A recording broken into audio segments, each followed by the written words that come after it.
안녕하세요. 출근길 뉴스입니다. 어젯밤부터 비가 추적추적 내리더니 오늘도 지금도 계속 내리더라고요. 출근하실 때 다른 때보다 조심히 하시고요. 오늘 월요일이잖아요. 다들 화이팅! 힘내서 이번 주도 보내시기 바랄게요. 일단 뉴욕 증시 마감 상황부터 전해드리도록 하겠습니다.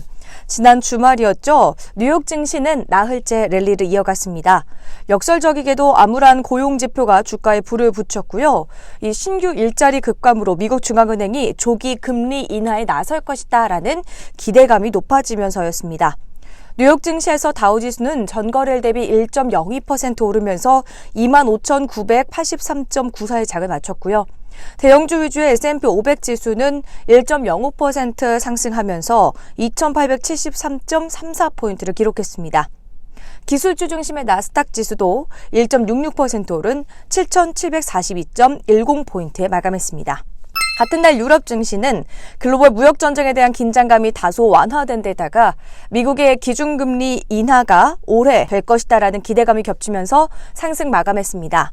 전날에 유럽 중앙은행이 역대 최저 수준인 유로존의 기준금리를 동결하면서 이 같은 금리 수준이 내년 상반기까지 이어질 것이다라는 전망을 한 것도 시장에 긍정적인 영향을 미쳤습니다. 영국의 런던 증시가 0.99% 오르면서 7,331.94로 거래 마쳤고요. 프랑스 까크 지수는 5,364.05포인트로 장을 마감해서 전날보다 1.62% 크게 올랐습니다. 독일의 닥스 지수도 0.77% 상승한 12,045.38포인트로 거래를 마감했습니다. 지난주 금요일 국내 증시는 코스피와 코스닥 양시장 모두 상승하면서 마감이 됐습니다.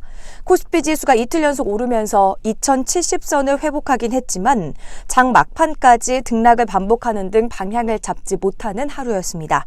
미국의 무역 분쟁에 대한 우려가 완화될 만한 여러 신호가 감지된 데다가 주요 중앙은행의 완화적인 통화정책 기조를 확인할 수 있었지만 경계 심리가 워낙 커서 시원하게 오르지는 못했습니다. 최근 한 달 사이에 낙폭이 컸던 코스닥 지수는 이날 1% 넘게 상승했습니다. 코스피 지수는 0.16% 오른 2,072.33포인트로 장을 마쳤고요. 코스닥 지수는 전거래일 대비 1.24% 상승한 716.53포인트로 장을 마감했습니다. 현지 시간 7일 미국과 멕시코가 불법 이민자의 미국 유입 차단을 위한 협상을 타결함에 따라서 미국이 오는 10일 모든 멕시코산 수입품에 5%의 관세를 부과하려던 계획을 무기한 연기했습니다. 도널드 트럼프 미 대통령은 이날 트위터를 통해서 미국이 멕시코와 합의안에 서명했다는 것을 알리게 돼 기쁘다라고 말했습니다. 미국과 멕시코가 전격 타결한 불법 이민 방지 방안이 몇 달 전부터 합의된 내용이라고 일간 뉴욕타임스가 보도했습니다. 이에 대해서 트럼프 대통령은 트위터를 통해 보도되지 않은 추가 합의 사항들이 있다며 적절한 시기에 발표될 것이라며 합의 재탕 논란에 반박했습니다. 스티븐 므누신 미국 재무장관은 이달 말 미중 정상회담에서 무역 협상과 관련한 진전이 없을 경우 도널드 트럼프 대통령이 매우 기꺼이 중국에 추가 관세를 부과할 것이라고 말했습니다.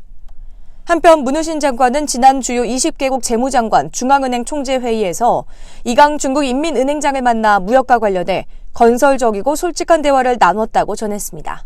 중국이 한국의 삼성전자와 SK하이닉스 등 글로벌 테크놀로지 업체들을 불러 트럼프 미국 행정부의 중국에 대한 압박에 협조하지 말 것을 경고했다고 뉴욕타임스가 현지 시각 8일 보도했습니다.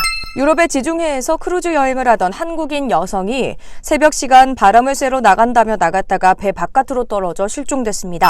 9일 홍콩에서 100만여 명의 시민이 참가한 대규모 시위가 일어났다고 현지 언론들이 전했습니다. 홍콩 정부가 중국으로 범죄인을 인도할 수 있는 법안을 추진하자 집단 반발에 나선 겁니다.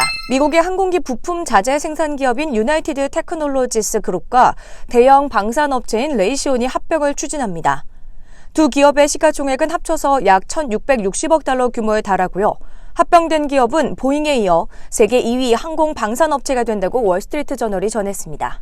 청와대가 반 화웨이 전선에 동참하라는 미국 측의 요구에 유보적인 입장을 밝혔습니다. 윤종원 청와대 경제수석은 지난 7일 청와대 춘추관에서 진행된 기자간담회에서 미국의 반 화웨이 전선 동참 요구에 대한 청와대 입장을 묻는 질문에 기업이 자율적으로 결정해야 될 부분들이 있다며 정부로서는 국가통신보안과 관련한 문제에 있어서는 철저하게 관리를 해나갈 필요가 있다고 말했습니다. 이르면 내년 초부터 신용카드와 직불카드 결제 시 발행되는 종이 영수증을 카카오톡 등 모바일로 받아볼 수 있게 됩니다.